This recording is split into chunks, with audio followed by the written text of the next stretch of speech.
최근 들어 곳곳에서 문을 닫는 모텔들을 용도 변경과 리모델링을 하여 새로운 수익 사업으로 탈바꿈시키기 위한 상담 사례가 늘어나고 있어 이러한 모텔 건물이 가진 잠재력과 용도 변경의 실질적인 방법에 대해 자세히 설명드리도록 하겠습니다. 안녕하세요. 타스건축사 사무소와 타스건설을 운영하고 있는 김인환 건축사입니다. 오늘 제가 말씀드릴 주제는 최근 건축 경기 부진 속에서 폐업한 모텔의 용도 변경과 리모델링 등으로 기존 건물을 활용하기 위한 상담 사례를 중심으로 설명드리려고 합니다.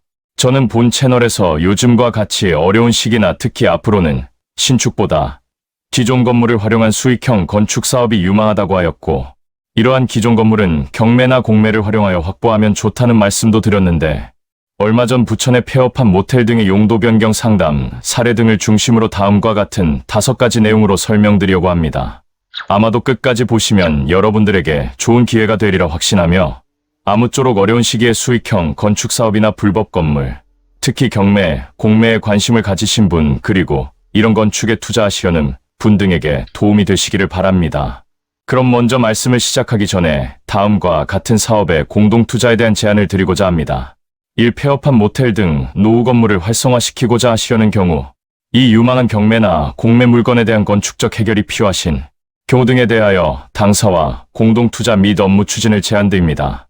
그러니까 노후화되었거나 사업성이 떨어지는 폐업한 모텔 등 노후 건물이나 가성비나 사업성이 유망한 경매나 공매 물건이지만 미사용 승인 건물, 중단된 공사 건물, 불법 건물, 용도 변경, 증축 등 건축적인 문제가 있는 물건의 건축 부분에 대하여 당사가 가진 경험과 노하우로 공동 참여 등으로 진행시켜보자는 것으로 본 영상 아래 더보기에 적어둔 연락처나 이메일로 연락을 주시면 이에 대하여 구체적인 협의를 해드리겠다는 제안을 드립니다. 그럼 보시기 전에 구독과 좋아요, 알람 설정을 부탁드리며 오늘의 주제에 대하여 순서에 따라서 첫 번째로 시대 변화와 건축물의 용도 변화로 시대와 경제 및 생활 패턴의 변화에 따른 건축물, 용도가 어떻게 변화되고 있는지를 살펴보겠습니다. 우리가 살고 있는 도시는 살아있는 유기체와 같습니다. 시대가 변하면서 사람들의 생활 패턴과 요구사항이 달라지고 이에 따라 건축물의 용도 역시 자연스럽게 변화해가고 있습니다. 과거 산업화 시대에는 공장과 창고가 도심 곳곳에 자리했지만 현재는 이들 공간이 아파트 등 주거용 건물이나 문화예술 공간으로 탈바꿈하거나 또는 코로나 이후 근생이나 업무시설보다는 원룸 등 주거용 건물의 임대나 사업성이 각광을 받는 경우를 흔히 볼 수 있습니다. 특히 1990년대부터 2000년대 초반까지 일본의 러브 호텔 개념 도입과 함께 모텔 러브 호텔이 연인뿐 아니라 불륜 및 성매매 수요까지 흡수하며 불황을 모르는 사업으로 대호황을 이뤘으나 최근에는 숙박 문화의 변화와 공급 과잉 등 여러 요인들로 인해 많은 모텔들이 경영난을 겪거나 폐업한 모텔 건물이 늘어나고 있는 상황입니다. 그런데 이러한 건축물의 용도 변경은 단순히 간판만 바꾸는 것이 아닙니다. 건축법에 따라 법적 절차를 거쳐야 하며 건축물의 구조적 특성을 고려한 전략적 접근이 필요합니다. 다음 두 번째로 모텔 폐업의 구체적인 원인과 현황을 살펴보도록 하겠습니다. 모텔 업계의 줄 폐업 현상은 여러 복합적인 요인에 기인하는데 이러한 원인을 구체적으로 분석해 보겠습니다. 먼저는 숙박 문화 자체가 크게 변화했습니다. 과거와 달리 소비자들은 에어비앤비, 게스트하우스 등 다양한 형태의 숙박시설을 선호하게 되었습니다. 특히 젊은 세대는 가성비와 경험을 중시하면서 전통적인 모텔보다는 개성 있는 공간을 찾는 경향이 강해졌습니다. 그리고 공급 과잉입니다. 2000년대 초중반 모텔 건설 붐이 일었던 시기에 지어진 건물들이 현재까지 운영되면서 특정 지역에는 과도하게 많은 모텔이 밀집되어 있습니다. 이로 인한 과당 경쟁은 수익성 악화로 이어졌습니다. 또한 시설의 노후화인데 과거 20년 전에 지어진 모텔 건물들은 현대 소비자들의 니즈를 충족시키기 어렵습니다. 리모델링에는 상당한 비용이 들지만 투자 대비 수익을 보장받기 어려운 상황입니다. 특히 각종 법규 강화를 들 수 있습니다. 화재 안전, 위생, 소음 등과 관련된 규제가 강화되면서 기준을 맞추기 위한 추가 비용 부담이 증가했습니다. 이러한 현실적인 문제로 인해 통계청 및 관광업계 자료에 따르면 최근 5년간 전국적으로 약 30 내지 40%의 모텔이 폐업한 것으로 추정됩니다. 특히 지방 중소도시와 고속도로 인근 지역의 폐업률이 높게 나타나고 있습니다. 이러한 폐업 현상은 일견 부정적으로 보이지만 역설적으로 새로운 기회가 될 수 있습니다. 폐업한 모텔 건물이 가진 건축적 장점을 제대로 이해한다면 훌륭한 재활용 자산이 될 수 있기 때문입니다. 다음 세 번째로, 모텔 건물은 용도 변경에 있어서 여러 가지 건축적 장점을 가지고 있습니다. 이를 제대로 이해하시면 투자 판단에 큰 도움이 될 것입니다. 먼저 모텔의 가장 큰 장점은 각 객실이 독립적인 유닛으로 구성되어 있는 데다 중복도 형태의 구조라는 점입니다. 각 방마다 화장실과 기본 설비가 갖춰져 있어 원룸이나 오피스텔, 고시원 등으로 전환하기에 매우 유리합니다.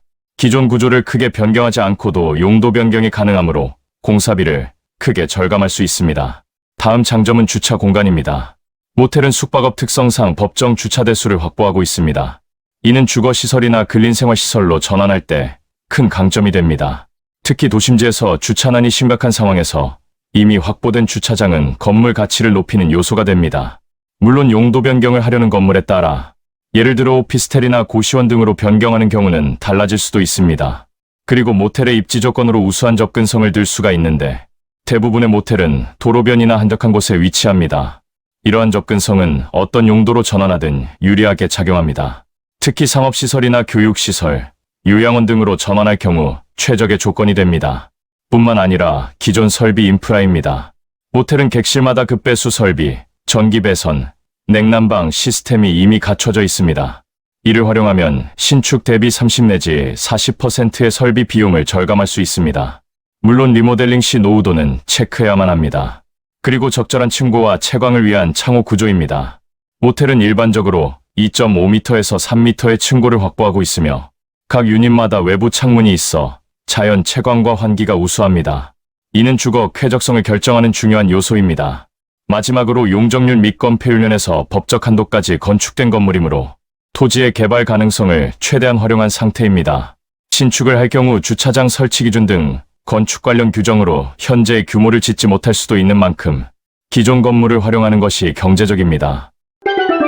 이제는 네 번째로 중요한 폐업한 모텔을 어떠한 용도로 변경하면 좋은지 주요 용도 변경 사례를 살펴보겠는데, 모텔 건물의 용도 변경은 지역 특성과 수요에 따라 다양하게 이루어지고 있습니다. 대표적인 사례들을 유형별로 정리해 보겠습니다. 먼저 생각해 볼 수 있는 용도로는 원룸이나 오피스텔로, 임대형 기숙사로의 전환입니다. 대학가, 공단 근처 또는 역세권 등 직장인 밀집 지역의 모텔들이 이러한 전환을 많이 시도하고 있습니다. 이러한 사례는 본 채널의 지난번 영상에서 소개해드린 바가 있는데, 이러한 모텔은 대학가, 공단 근처의 특성을 살려 학생이나 근로자들을 위한 원룸으로 전환한 사례입니다. 각 객실의 기본 구조는 그대로 유지하면서 주방 시설을 보강하고 인테리어만 개선하여 성공적으로 운영 중입니다. 기존 객실 40개가 모두 원룸으로 전환되어 안정적인 월세 수익을 창출하고 있습니다. 다음으로는 고시원 및 쉐어하우스도 추천할 만한데, 모텔의 독립적 공간 구조는 1인 가구를 위한 소형 주거시설로 전환하기에 최적입니다. 지방의 한 모텔은 청년 쉐어하우스로 변신시켰는데 1층은 공용 라운지와 주방으로 꾸미고 2층부터 5층까지는 개인 공간으로 구성했습니다. 공용 공간을 통해 커뮤니티를 형성할 수 있다는 점이 젊은 층에게 호응을 얻고 있습니다. 그리고 근린생활시설 또는 업무시설로 소규모 소호, 사무실 용도나 중소규모 회사의 사옥으로 활용한 사례도 있습니다. 각 객실은 소규모 소호 사무실과 공용 공간, 상담실과 사무실로 활용하고 있습니다. 독립적인 공간 구조 덕분에 지역이나 위치에 따라 중소규모 회사 사옥으로도 활용하면 효율적입니다.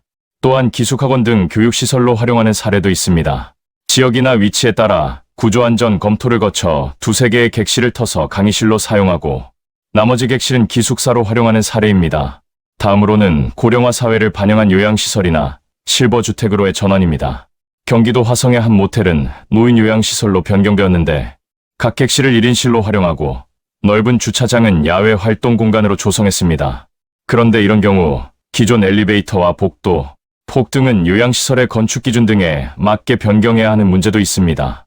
또 같은 숙박업이지만 게스트하우스나 호스텔로의 변신입니다. 외국인 관광객이 많은 지역에서 효과적인데 제주도의 한 모텔은 백패커들을 위한 호스텔로 재탄생했습니다. 기존 객실 일부는 도미토리로 개조하고 일부는 프라이빗 룸으로 유지했습니다. 1층 로비는 공용 주방과 휴게 공간으로 꾸며 여행자들 간의 교류 공간이 되었습니다. 그리고 비즈니스 호텔로 개조한 사례도 있는데 사실 지방이나 관광지 근처에는 여행객들을 위한 숙박시설이 거의 없습니다. 그러니까 부부나 가족 단위 여행 시 모텔을 이용하는 것은 거부감이 많아 조식까지 서비스하는 비즈니스 호텔은 지역이나 위치에 따라 추천해 볼 만한 숙소가 아닐 수 없습니다. 마지막으로 주목받는 사례는 문화예술 공간으로의 전환인데 이는 지자체나 공공기관에서 시도해 볼 만한 사례입니다. 그러니까 예술가나 작가들의 작업실과 소규모 전시 공간으로 변모시키는 것으로 각 객실은 독립 작업실로 복도와 로비는 전시 공간으로 활용하면 좋아 문화예술인들에게 저렴한 임대료로 공간을 제공하면서 지역 문화 거점으로 자리 잡을 수 있을 것입니다. 이처럼 다양한 용도 변경 사례들이 있습니다만 성공적인 변경을 위해서는 반드시 지켜야 할 주의사항들이 있는데 이제는 5번째로 모텔을 리모델링할 때 유의할 점들을 살펴보겠습니다. 그것은 먼저 법적, 기술적, 경제적 측면에서 여러 사항을 주의 깊게 검토해야 합니다. 이를 위해서는 먼저 법적 절차 및 허가 사항을 확인해야 하는데 우선 용도 변경이나 리모델링 시 대수선이 필요한 경우에는 건축법에 따라 용도 변경과 대수선 허가를 받아야 하며 용도 변경의 종류에 따라 신고 또는 허가 절차가 달라집니다. 유사한 용도군 내에서의 변경은 신고만으로 가능하지만 다른 용도군으로 변경할 경우 허가가 필요합니다. 예를 들어 숙박시설에서 주거시설로의 변경은 대수선 또는 용도 변경 허가 대상이므로 반드시 이런 분야에 경험이 풍부한 건축사와 상담하여 필요한 절차를 사전에 파악하시기 바랍니다. 또한 소방법, 주차장법, 장애인 노인 임산부 등의 편의 증진 보장에 관한 법률과 해당 용도에는 각각 건축 기준이 다르므로 관련 법규도 모두 충족해야 합니다. 법적 검토를 소홀히 할 경우 공사 후 사용 승인을 받지 못하는 상황이 발생할 수 있으니 주의하시기 바랍니다. 다음은 구조 안전성입니다. 모텔 건물의 준공 연도가 오래되었거나 대수선 등이 필요한 경우 반드시 구조 전문가의 구조 안전 진단을 필수적으로 실시해야 합니다. 특히 내력벽을 철거하거나 용도 변경으로 인해 하중이 증가하는 경우 구조기술사의 검토를 받아야 합니다. 일부 모텔은 객실 간 벽체가 비내력벽으로 되어 있어 공간 재구성이 용이하지만 무분별한 철거는 건물 안전에 치명적일 수 있습니다. 특히 노후 건물의 경우 슬래브 균열, 누수, 철근 부식 등을 점검하고 보수 보강 계획을 수립하시기 바랍니다. 그리고 설비 시스템의 점검도 중요합니다. 모텔에서 주거시설로 변경할 경우 주방 설비가 추가되므로 가스 배관 및 환기 시스템을 새로 구축해야 합니다. 또한 전력 용량도 재검토가 필요한데 숙박업소와 주거시설의 전력 사용 패턴이 다르므로 동시 사용 부하를 고려한 전력 용량 확보가 중요합니다. 급배수 설비는 대부분 객실마다 갖춰져 있지만 노후 배관의 경우 교체가 필요할 수 있습니다. 특히 상수도 간의 녹물 발생이나 하수관, 악취 문제를 사전에 점검하시기 바랍니다. 또한 방음 및 단열 성능의 개선도 필요할 수 있는데 모텔은 숙박업소 기준으로 지어져 주거시설에 요구되는 방음 단열 기준에 미달할 수 있고 특히 오래전에 건축된 건물과 현행 단열 기준이 다르다는 것도 참고해야 합니다. 특히 세대 간 소음 문제는 주거 만족도에 직접적인 영향을 미칩니다. 바닥 슬래브의 두께가 충분한지 확인하고 필요시 바닥 충격음 저감을 위한 완충제 시공을 고려하시기 바랍니다. 외벽 단열도 현행 에너지 절약 설계 기준을 충족하도록 보강해야 합니다. 구형 건물은 단열 성능이 낮아 냉난방비가 과다하게 발생할 수 있으므로 외단열 또는 내단열 보강을 검토하십시오. 다음으로는 무엇보다 중요한 경제성과 사업성 분석으로 용도 변경 및 리모델링 비용이 예상 수익을 초과하지 않는지 면밀히 분석해야 합니다. 건물 매입비, 리모델링 공사비, 각종 부대 비용, 그리고 용도 변경 후 예상 임대 수익 또는 매각가를 종합적으로 고려하십시오. 물론 기존 건물의 용도 변경이나 리모델링은 신축에 비하여 월등히 공사비가 저렴하기는 하지만 적절한 투자비로 사업이 가능해야 경제성이 있다고 판단됩니다. 특히 경제성과 사업성을 분석할 때 중요한 것은 수요, 분석으로 정확하고 면밀한 시장 조사입니다. 해당 지역에 어떤 용도의 수요가 있는지 철저히 조사해야 합니다. 원룸 공급 과잉 지역에서 또다시 원룸으로 전환하면 공실률이 높아질 수 있습니다. 인근 대학, 산업단지, 병원, 관공서 등의 위치를 파악하고 배후 수요를 예측하십시오. 경쟁시설 현황도 분석이 필요합니다. 주변 임대료 시세, 공실률, 입주자 특성 등을 조사하여 적정 임대료와 예상 수익률을 산정하시기 바랍니다. 마지막으로 강조할 것은 반드시 전문가와 협력하십시오. 특히 신축이 아닌 기존 건물의 용도 변경이나 리모델링에 대한 경험이 풍부한 건축사, 구조기술사, 기계전기 설비기술사 등 각 분야 전문가의 자문과 협력은 무엇보다 중요합니다. 특히 건축 허가 절차는 복잡하고 건물의 용도 및 건축 연한에 따라 다를 수 있으므로 이런 유사 프로젝트 경험이 있는 건축사를 선정하는 것이 무엇보다 필요합니다. 또한 리모델링 시공사 선정도 신중히 해야만 하는데 저렴한 비용만을 고려하다가 부실 시공으로 인한 하자가 발생하면 더 큰 손실을 볼 수 있습니다. 시공 실적과 사후 관리 능력을 종합적으로 평가하여 선정하시기 바랍니다. 이제는 마지막으로 당사 소개와 함께 이러한 업무에 대한 공동투자와 사업 제안을 드리면서 마무리하도록 하겠습니다. 당사는 그동안 단독주택, 상가주택, 꼬마빌딩 등의 신축과 최근에는 기존 건물의 용도 변경, 리모델링, 증축 등 기존 건물의 재활용 사업, 특히 경매나 공매로 취득한 건물의 미사용 승인, 용도 변경, 증축, 불법 건물의 양성화 사업을 전문으로 설계와 시공을 하는 전문회사로 그동안 이러한 업무의 풍부한 경험과 노하우를 보유하고 있습니다. 따라서 서두에서 말씀드린 바와 같이 이러한 건물에 대한 공동투자와 공동사업 제안을 드리고자 하는데, 즉, 1. 폐업한 모델이나 노후 건물 등의 용도 변경이나 리모델링 등 사업, 특히 경매나 공매 물건 중 미사용 승인 건물, 중단된 공사 건물, 불법 건물, 용도 변경, 증축 등 건축적인 문제가 있는 물건의 건축 부분에 대하여 당사가 가진 경험과 노하우로 공동 참여 등으로 진행시켜보자는 제안에 관하여 본 영상 아래 더보기에 적어둔 연락처나 이메일로 연락을 주시면 이에 대하여 구체적인 협의를 해드리도록 하겠사오니 많은 관심과 연락을 부탁드립니다.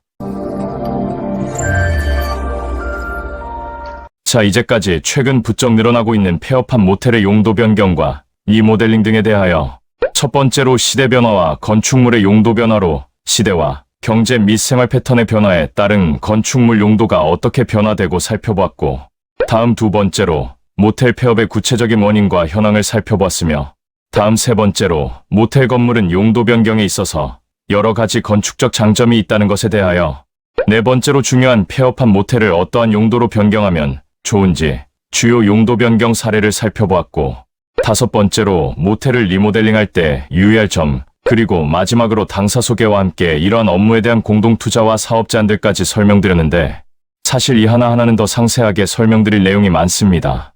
그래서 다음 영상부터 이러한 구체적인 하나의 사항에 대하여, 특히 그동안의 경험으로 볼 때 이런 건물들은 경매나 공매로 나온 물건도 많은데, 경매 등을 통하여 가성비 높은 기존 폐업한 모텔이나 노후 건물 등의 용도 변경과 이 모델링에 대하여 설명드리도록 하겠습니다. 아무쪼록 오늘의 영상이 여러분의 사업에 실질적인 도움이 되기를 바라며, 혹시 오늘 설명에 대한 의견이나 경험담 등이 있으시면 선플로 남겨주시기 바랍니다. 그러면 이에 대하여 성실히 설명해드리도록 하겠고, 구독과 좋아요, 그리고 알람 설정을 부탁드리며 오늘은 이만 줄이도록 하겠습니다. 감사합니다.